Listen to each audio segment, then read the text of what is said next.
kararating lang namin. So, I was stranded in Pinamalayan for a couple of days. Let's say, mga 4 na araw ako na stranded doon. So, ngayon,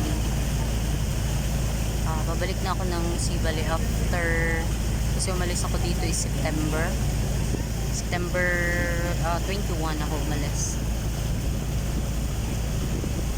Ayun no, dami ng improvement guys, tingnan nyo. Yan yung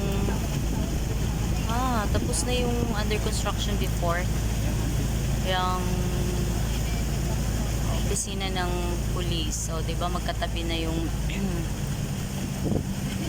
police station at saka yung yung fire station. Ganda. Tingnan nyo guys, ang ganda. So, welcome home again. Tingnan nyo, ang ganda ng dagat dito. Tapos ang gaganda ng mga bahay dito guys. Nakaka-excite. Diyan ako lagi naliligo. Diyan. Ay yung parang arko sa laong. Ayan. Diba? Ang ganda. Maliligo na naman tayo dyan sa may gilid. Wala, ang ganda talaga. Ulit sa akin. Wala yung balat sa buhok. Okay na yun.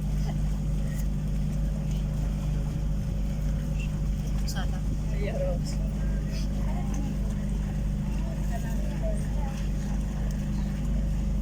Diba? Police station at saka Dito na tayo sa Sibali. Bebe.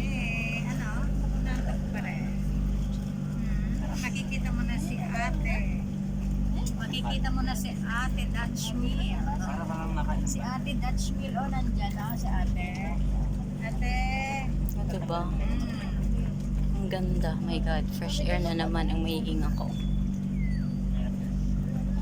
Tapos mga huni ng ibon. Tapos dito lalangoy.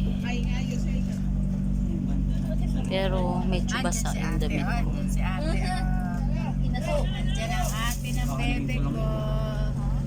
Andyan ang ate Dutchmill. Ang sarap naman po ng pangalan. Dutchmill yung isa. Shih Tzu. Ito si Goldie. Yeah. Yay! Nakasunak. Puro babae. Ayan na. So, welcome sa Sibali again. Ayan.